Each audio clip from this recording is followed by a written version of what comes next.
NRG versus Sanguine. Two names that you might be unfamiliar with, but two teams that you certainly will recognize. Formerly known as Panthera, you've got NRG, and then on the other side, Leftovers have been supported by a Smite-owned brand. It's Sanguine. And Sanguine, they had a team in the Challenger Cup for a while now, but like upgrading now through to Leftovers. And obviously the name of NRG, you should have heard it before because it's starting to be sung about a lot. And picking up a team like Panthera, not a bad ask. Absolutely, and I love the dynamic between these two organizations. As I mentioned, Sanguine, owned by some of the people in and of the Smite scene, so a very homegrown brand similar to the likes of Paradigm and then Eager as well over in North America. And then NRG, kind of the opposite. Majority owners with the names of like Shaquille O'Neal, Alex Rodriguez, Jimmy Rollins, so a lot of big bang over there. And certainly the team... baseball players, right? Basketball, baseball. Cool. Look at me and my knowledge. But in any event, Panthera certainly attracting the big eyes and going to be picked up by some of the big guys in esports right now. So now we get to see them go head to head. And as I said, the name might have changed, but the players still very much the same. Panthera, the same guys you know and love. And honestly, this Sanguine Esports, I'm very excited for these guys because Leftovers, I was interested in last season. It's pretty much Badger leading this team, and then something really happened specifically in that support spot. So he gets switched out for Murrdurr, and now it's Murrdur's job to really play support for this team that has a lot of bright superstars. Not only that, though, they bring on Dodo as well from Dignitas from last split. And when you look at the run of things so far this season, they went 0-2 against Dignitas in the opening games. However, that split against Cringe Crew, but now we can see Cringe Crew starting to struggle, especially after that last set as well. That Sanguine are in an interesting spot here. They need to try and find wins, but it is against NRG. It's not going to be expected here. What it's kind of here is to work out where the big shining light of issues is and correct it. Exactly. This one's going to be, we'll see how these guys go head to head. And as we head to picks and bans, I don't really expect anything too outlandish from the guys on Sanguine. It's going to be all NRG. They're the ones that are really going to run the pick draft phase, I think, and it's up to Sanguine to respond in kind. And NRG here as well. Started off the season with Paradigm as their first opposition, was a split between the two there, and I guess Dignitas 2-0'd as well. So standard sort of things out of NRG here, only dropping that one game so far against Paradigm. I doubt they're going to drop too many more as the season progresses, just like standard. Yeah, I think Paradigm have really made a big jump. A lot of people were asking me, you know, was it NRG sort of stepping down? I think it was Paradigm making a very big jump forward. I agree. And up at the top, with North America, we sort of see this rumble for the top, right? A lot of good, strong on the top end teams. With Europe, I think there's a lot of strength in teams like Sanguine. You've got NRG and Paradigm, which are going to be your number one and two. But everybody between 3 and down below, there's a lot of talent there. And teams like Sanguine are going to have to make big use of their high-end matches like this one to really learn and then beat the rest. But NRG here, with the very first ban, show that they respect every opposition they're against in Europe right now. Naja picked up twice by Sanguine. Cherryo in the jungle, very dominant on that in the performances that he's had so far, trying to put on the show. So NRG actually focused now. Instead of going for the top bans in Ao Kwang, in the Nemesis, you know, they're actually hitting other things instead. They're focused on things they don't want to deal with from their opposition. But when it comes to a team like NRG, which has solidified their spot as pretty much the best team in Smite, I think when, you know, every time we see international play, we have to reassess that, but they've won pretty much all of the lands in recent memory. This is a team that can play against some of the harder to attack picks as far as the gods are concerned. They're more concerned with dictating the play style of the opposition. So taking Naja out of the hands of Cherryo allow them to go with Nemesis. But it does open up Susano, so Sanguine take that. I wouldn't be surprised to see maybe a Bacchus come out here as well, potentially. Murrdurr, though, not really well known for his Bacchus. However, could be an option for them. Instead, they're going to go with the Odin very, very early on. And the Odin, of course, could wind up in the hands of Murrdurr, also in the hands of the solo laner, also in the hands of the jungler. Once upon a time, we even saw a mid laner named Jeremy take Odin to the mid. So Odin, maybe not that flexible, but certainly 3 positions on the board for him to go to play. Susano going to lock him out to 2. But with Raijin and Bacchus on the other side for NRG, this is the scary composition that you don't want anybody to have. Nemesis, burst, and setup. You pick up the Odin very, very early on, which gives a clear signal to NRG to say, okay, cool, this is the situation now. We need escapes from the ring, minimum. Well, let's go with Bacchus. He can escape the ring. Let's go with Raijin, the Thunder Crash away, no problem. Sanguine, though, going for the standard sort of thing that we saw back in the very early days here of Odin Zeus. One of the combos you never used to see on the same team. Nemesis, Raijin, and Bacchus is one of the I think it's the scariest combination I can think of. You can swap the Raijin out for a Vulcan, and then you just have the raw burst. But Raijin has all of the burst of that character plus some control, and the Nemesis and the Bacchus are the two players that I would put around it. The only way I'd change that is maybe even the Sobek for a Bacchus, just for the real trio. Sobek into Nemesis ult into Raijin, perfect. But Sobek struggles with the Odin ring, so that's one of the reasons why you don't have to go this route. Hou-Yi, the first time we've seen it this patch, I want to say as well. He did get a lot of nerfs to his kit overall in terms of penetration from Mark of the Crow being the biggest factor here, but it has been picked up again by Sanguine in the secondary stage. You know, we'll see how it works out in practice, new man, but I think on paper, a lot of what these nerfs to Hou-Yi mean to me is they bring his late game down in range with the other hunters. I mean, 15% penetration at the end of the game, just a little bit, I'll say it, unnecessary. So you bring that down. Now he's just another hunter. I don't think he was nerfed below.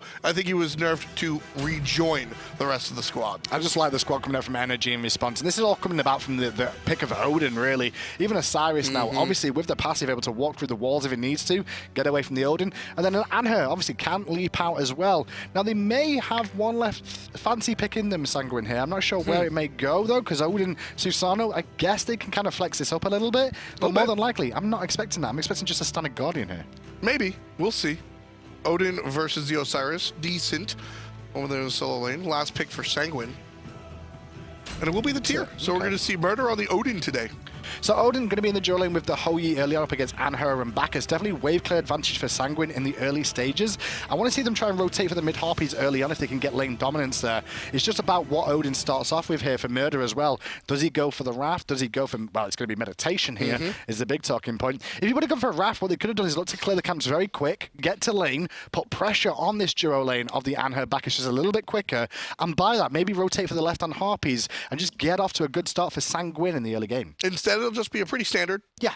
Just pretty standard start out. None of the Wrath or none of that shenanigans. Just relatively standard start and relatively standard composition coming out from NRG, which is non-standard because of who they are. Seeing Yammyn on a mage and emilitoo on a hunter is very traditionally non-traditional for this unit.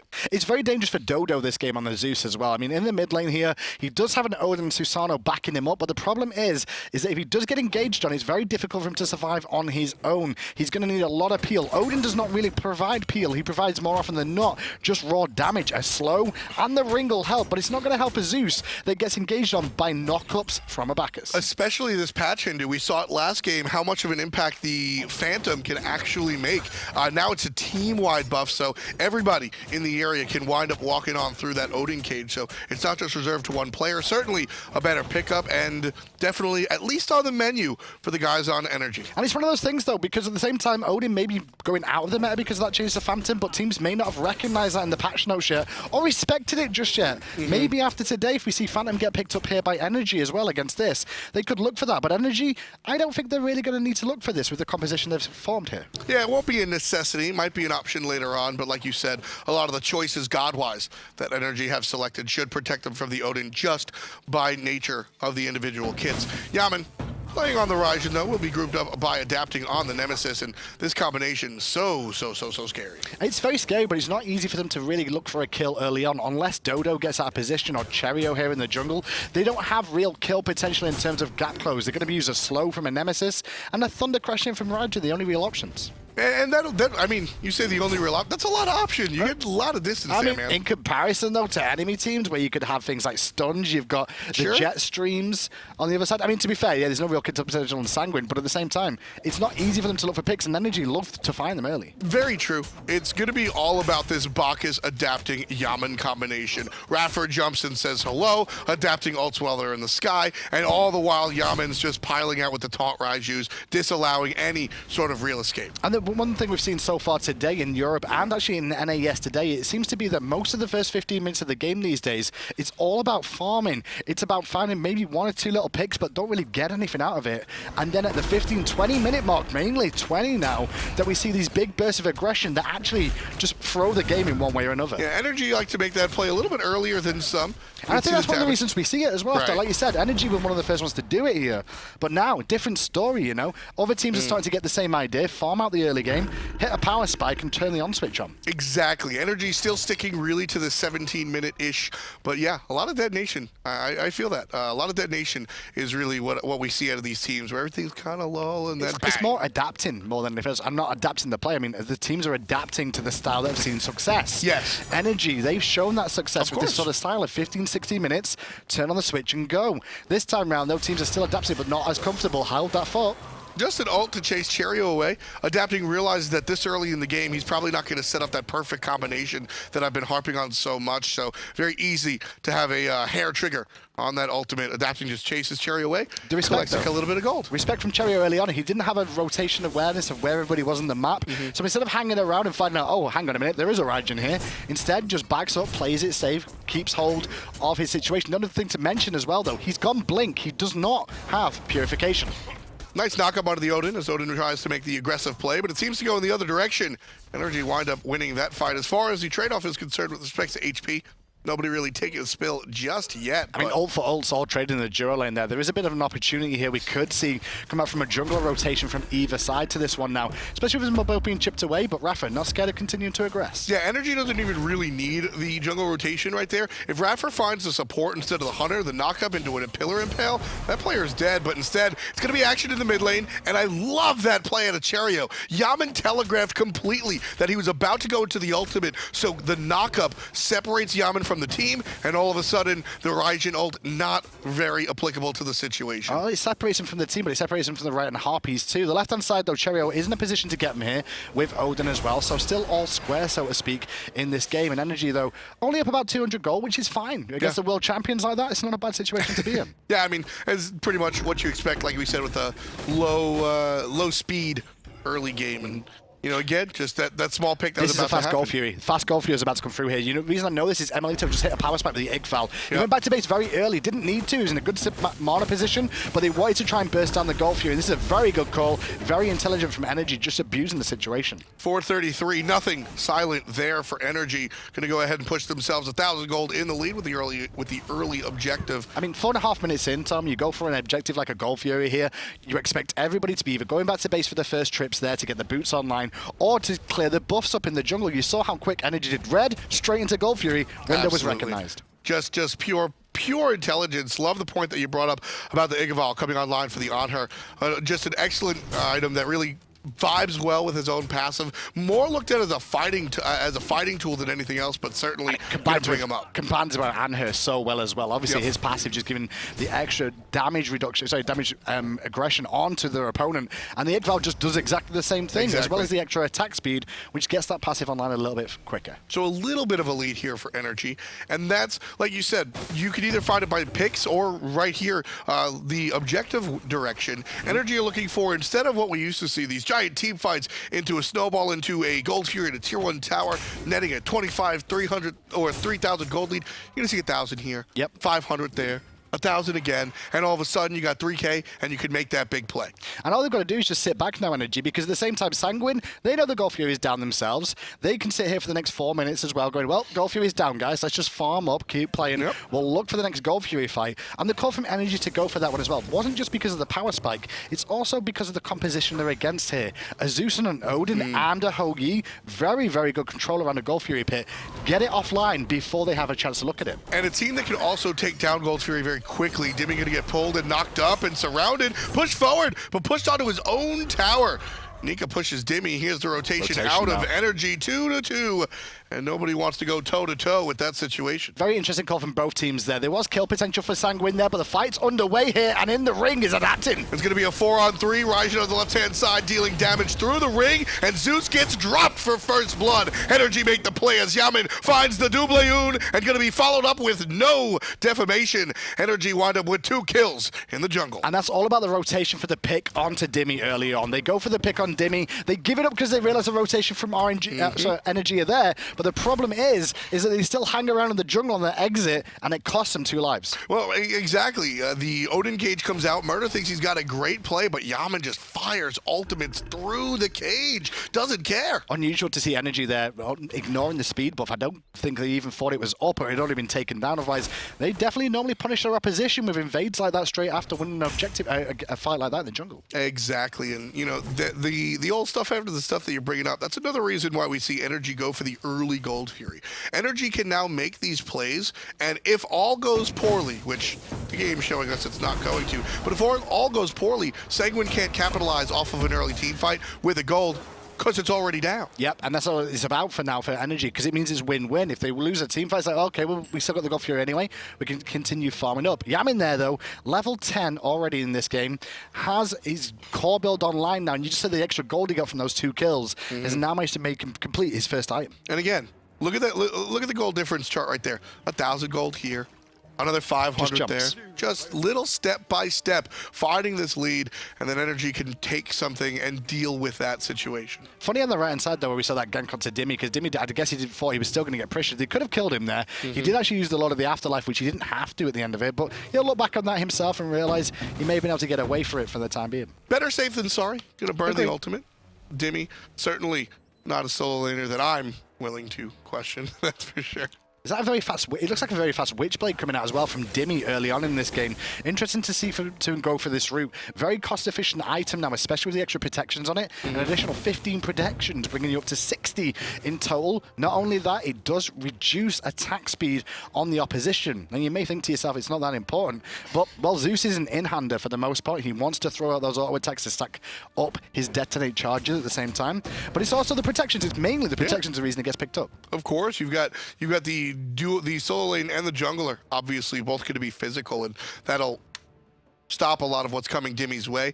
You know, you can definitely see at least a little bit of insight into what the solo laner is thinking there, trying to protect himself from that. And, you know, the Zeus, like you said, even the Zeus going to be affected a little bit by that, by the Witchblade. For sure. I mean, it'll hurt the whole team as a whole. It's not too much of a bad thing. You can see it picks up against, even when you've got teams like Freya and a Hunter on the same team, it can still be effective against the Freya as well. I mean, that's my favorite situation. And I mean, I've sat in many picks and bans asking for a Witchblade, trust me.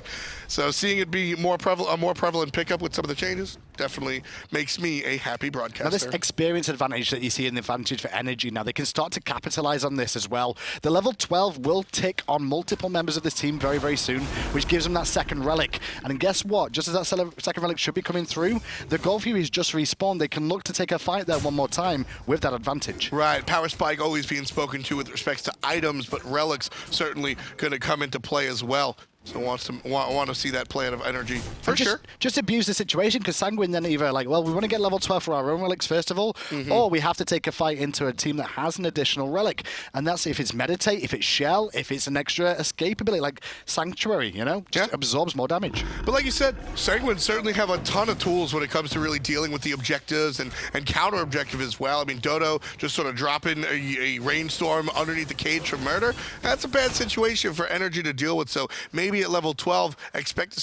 do you expect to see a wrath from one of these guys on energy? Probably not, honestly. I think they'll be quite comfortable with the way the game's gone so far. If they can just force them into an awkward position here, Sanguine, they'll be fine. The biggest battle is between those two supports right there in the mid lane, because they both have issues against each other overall. If Odin leaps in, then Bacchus can counter that. If Bacchus leaps in, they could get turned. But talking about getting turned on, Dodo's in trouble. Look at the damage through the wall. iRaffer and Ramen and everybody adapting, coming together, and pushing down TheDarkDodo. Able to find it. iRaffer and Yammyn make ramen, and whoever winds up in that soup's going to be a little bit too spicy as emilitoo turns up the heat himself and takes down Arkkyl underneath the tower. And now Murrdurr just mid. jumped in to try and help him out. Going to get crashed on them, flopped up too. In comes adapting to help clean it up with Yammyn as well. 5-0, mid-tier 1 tower can be looked at now. I mean, that's just the skill of this team, right? Just bringing the energy and bringing the dynamic play to their opponents under a tower in a jungle doesn't seem to matter. Energy, again, with the timely play, making the play, opening up Gold Fury and going for the objective. Dimi going for the kill. And you can see that Tether actually stayed on and persisted through the jumps because he followed just in range as well. Still unable to secure the kill though, but keeping Nika busy means he can't get it to the other lane, even if his teleport is available. Gold Fury didn't go down there for energy. players from Sanguine showed up. Not going to be the case. Not going to be taken. Gold Fury still alive. You can see that. Not even being taken out. Very interesting. Yeah, I'm surprised they didn't go down there. Maybe they would have had a bit of pressure on that side at all. The Zeus respawn. I'm not sure exactly what it was between the two. The red buff though definitely did go down over on that side to begin things off there. So Gold Fury stands. Interesting. Very curious choice coming out from the guys on NRG. The only way I can see that really happening is if NRG are looking to maybe bait a fight and end the game. Well, they're low HP. You can see emilitoo 25%, iRaffer low as well. Just now backing. I don't think that was the reason though. I think it was more to do with either Zeus coming back or they'll be happy to take a fight there again. Because if they take that objective off the map there, then there's going to be nothing to fight over for a while. Sanguine are not going to come out of their base. They're going to turtle under the towers. Makes sense. And right now, that's not a risk that NRG has to take anyway. Whatever the factor may be, it's just not a must-take objective at the moment. Sanguine already trailing by 4K, right? If NRG take the Gold Fury, well, they're up by 6K. Hooray. Yeah. If Sanguine wind up stealing it, however, all of a sudden, now this 4K lead is cut down to a 1,500, and that's basically nothing. I mean, so risk versus reward. Talk about the gold lead. Well, 1,000 of that gold lead is on Yammyn in the mid lane there as well, on his own. So that 1,000 gold is almost getting him to complete his Book of Thoth already. He's tier 2 in that at the moment, as you can see. iRaffer now just looking to clear out wards around the Gold Fury. He gets hit a little bit by the jungler, but not really too concerned. You can see that second item, Mark of the Vanguard, really coming into play next to the Sanctuary. So a tanky Bacchus.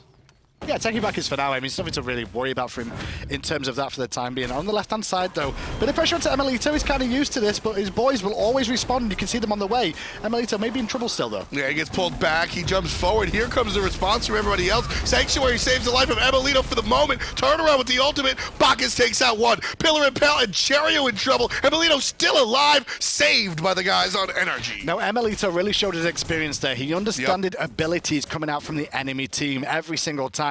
He didn't leap immediately because the moment he tried to leap, Cherryo could have pulled him back in instead. He waited to get pulled in, knowing cooldowns were down on them, and they couldn't continue to chase as easily. Leaps away, Suns are then forced, Sanctuary is available, holds his abilities until he needs them. It's one of the signs of the best teams. Just ice blood. Just ice water through the veins of emilitoo right there. I mean, he surrounded by players. Dodo's surrounded. Dodo's going to fall down here as well for another quick kill in there. You do see at the moment Murrdurr's DC'd in this game as well, which is very unfortunate for them at the moment. I'm not sure about the situation on that. I should get word from somebody eventually. As the Gold Fury is now being looked at again. Right. I mean, going to be aggressed on by NRG again. This time, nobody really from Sanguine allowed to come anywhere close. So this objective certainly going to go the way of NRG. Here comes Arkkyl. Will it be enough? He's zoned out by Yammyn, and adapting is there as well. Bit surprised by the Witchblade picked up by emilitoo this game on the Anhur. I think this is just because of confidence more than anything else. Yeah. And the situation the game is in now. Arkkyl under pressure, flopped on. Another kill, 9-0, the way of NRG. So Sanguine, yes, they have used their pause time trying to get Murrdurr back. Unfortunately, doesn't look like that's going to be in the case. So 14 minutes on. NRG certainly with a dominating lead, with or without the support there. And to remind people at home as well, NRG can't use their pulses to help out Sanguine here. We don't allow that in the Pro League just for the simple reason it is sportsmanlike to do that. But at the same time, we could be here for days if that was allowed. Yeah, it's also, I mean... There's a lot of reasons for it, but it's just to let you know at home that if NRG could use them, they would, just like other teams would in the past, and we have seen it. So in any event, NRG is certainly on their way to win this one. emilitoo going to take out the left side as well, next to iRaffer. But so, NRG really coming into this one, like I said, new banner, same old team. They have won so many lands in recent memory. Obviously, their own namesake, Epsilon. They took down the DreamHack, they took down DreamHack Masters. We saw them in a number of other lands. Obviously, the defending world champions as well. They're on a tear. Do you reckon they can repeat this year, Hindu? I mean, they're on a tear, yeah, but at the same time, they look a lot more slack to me than the previous year. They're a little bit less hungry in them. It's not to be offensive like that when I say a little bit less hunger in them. It's just that they've kind of just sat on the laurels a little bit in the last couple of splits. They've come to these events, I want to say, you know, they're #1 team in the world. They're known as the #1 team, and EU are starting to close the gap. NA is starting to close the gap. You can see that against Enemy. The performance at Worlds was one thing. It was outstanding, and they destroyed Enemy. But then again at DreamHack, it was a different story. Whether it was Enemy getting better, well, it was a different squad, first of all. Very true. But at the same time, the boys of NRG, they didn't look like their usual selves. They kind of like let it come onto them a little bit more than usual. A little bit more mortal. I definitely still think there's a big separation from NRG to the rest of the unit, but really I think Soar has improved with their changes during the offseason to their roster, and Paradigm have just improved as a unit. And I think that's really what NRG have to worry about going forward. It's less about them and more about the opposition catching up. I always say about NRG, though, they seem like a car that's always in second gear, right? They do have 5 gears to the name, but they only really sit in second because they never pressured that hard. Last time I really saw them turn it up again, when actually went to 5th gear, was against the old Cloud9 roster at Worlds. That was the last time I saw that happen. I really like that play. Again, got to give compliments to the insane mechanical prowess of these guys right here. The instant, the frame, the microsecond, right, that the crowd control immunity off of the tier flip winds up being used, down comes the Impale and stuns them out. Those are the small plays that just Panthera, now known as NRG, find themselves being able to make. And obviously, game number 1, going to go the way of NRG. Murrdurr unable to reconnect, but the game was pretty much in NRG's favor already at that point.